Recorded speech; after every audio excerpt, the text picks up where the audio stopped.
Marcus makes $71,000 a year. His neighbor makes $54,000. Marcus is broke. His neighbor just bought a rental property. Same street, same grocery store, completely different trajectory. And the difference has nothing to do with the paycheck. Here's the thing nobody wants to hear. Being broke isn't an income problem for most people. It's a rule problem. There's an invisible rule quietly running in the background of your bank account. And if you're breaking it, no raise, no promotion, no side hustle is going to save you. Today I'm breaking down 3 rules. Boring rules. Rules that don't trend on social media because they don't look exciting. But they're the exact rules the guy down the street is using to quietly build wealth while everyone else argues about the economy. Stick around, because Rule 3 is the one that actually flips the whole equation. Let's start with Marcus, because his story is the one that stings. Marcus is 34, works in logistics, brings home about $4,700 a month after tax. Solid job, nice truck, newer than his neighbor's actually. And every single month, the math works out the same way. Rent, truck payment, groceries, a little fun, and whatever's left, if anything, sits in checking. He's not reckless. He's not buying yachts. He's just doing what almost everyone does. Pay the bills, then see what's left, then call that savings. Except there's rarely anything left.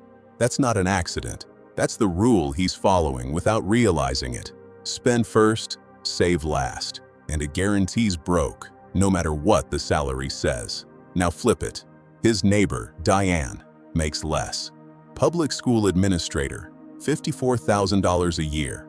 But the day her paycheck lands, 15% moves out automatically before she ever sees it. Retirement account, then a separate account she doesn't touch. She lives on what's left, the same way Marcus lives on what's left. The difference is she moved the finish line to the front of the month instead of the back.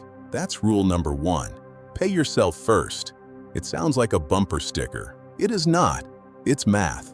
When saving happens last, it competes with impulse, with convenience, with every ad on your phone talking you into something. When saving happens first, before you ever touch the money, it never has to compete with anything.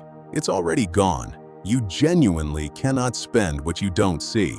Diane didn't start with some huge number either. She started at 8%, automated through her employer's retirement portal, and bumped it up 2% every time she got a raise. 5 years in, that habit turned into just under $40,000 sitting in an index fund, growing on its own. No willpower required after the initial setup. Marcus, same 5 years, same rough income bracket for most of it, just under $3,000 in savings. Not because he's bad with money, because he never removed the decision. Every single month, he had to choose to save, and every single month, something else won that argument. Here's the part that should bother you a little. The gap between Marcus and Diane isn't 5 times. It's closer to 13 times. From one decision, one rule, move to the front of the calendar instead of the back. And notice something else. Neither of them got a windfall. Neither of them picked a stock that mooned. This is the boring part nobody wants to film a video about, because automate 10% of your paycheck doesn't get clicks like this guy made $1 million overnight. But boring is exactly why it works. It doesn't rely on motivation, and motivation is the least reliable resource you own. So Marcus has the income, Diane has the rule. And right now, Diane's money is quietly doing something Marcus's money never gets the chance to do. Diane's money is growing. Marcus's money is just sitting there, waiting to get spent on something he won't remember in 6 months. And that gap right there leads straight into rule number 2, because saving is only half the equation. What you do with the leftover money matters just as much. Here's where most people quietly sabotage themselves without ever realizing it. They chase the look of wealth instead of the substance of it. Marcus's truck, financed, $610 a month, 5 more years to go. Nice interior, that new car smell that's long gone by now. But here's the truth about that truck. It's worth less every single day he owns it. It's not an asset. It's a bill with a steering wheel. Diane drives a 8-year-old Corolla with a dent in the bumper she's never bothered fixing. Doesn't care. Because while Marcus's truck loses value every month, Diane's index fund gains value every month. Same number of years, two completely opposite directions. This is rule number 2. Assets over appearances. An asset is something that puts money in your pocket or grows in value while you sleep. A liability is something that takes money out of your pocket, no matter how good it looks in the driveway. The dangerous part is that liabilities are often disguised as rewards. You worked hard, so you deserve the truck, the new phone, the vacation on the credit card. Nobody's saying, don't ever enjoy your money. But there's a difference between enjoying money you have and borrowing against money you haven't made yet. Diane isn't rich. She just quietly refuses to let her lifestyle expand every time her income does. That single habit, resisting the upgrade, is worth more over a decade than most raises ever will be. Which brings us to rule number 3, the one I promised would flip the whole equation. And this is the one that actually explains the 13 times gap, not just the size of it. Compounding, not the textbook definition, the real-life version. Every dollar Diane doesn't spend goes to work immediately. It earns a little. Next year, it earns on itself, plus what it earned before. It's slow at first, almost insultingly slow. Year 1, that first $40,000 barely moves. Looks unimpressive. Diane could easily have quit right there, decided the whole thing wasn't worth the effort.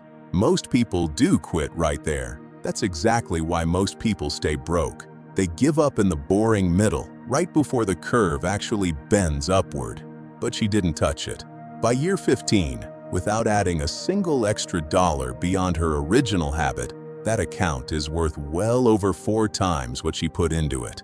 Marcus, meanwhile, is on his 3rd truck.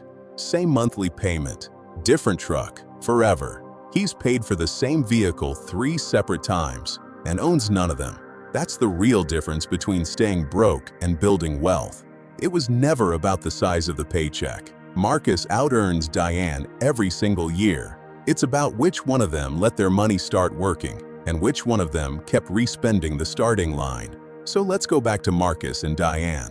Same street, same grocery store, same town. One of them followed 3 boring rules nobody wants to talk about. Pay yourself first. Choose assets over appearances.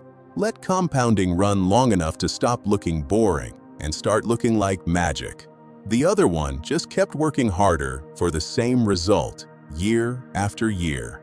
Here's the one sentence to remember. Being broke was never about how much you make. It's about which rule is running quietly in the background of your money.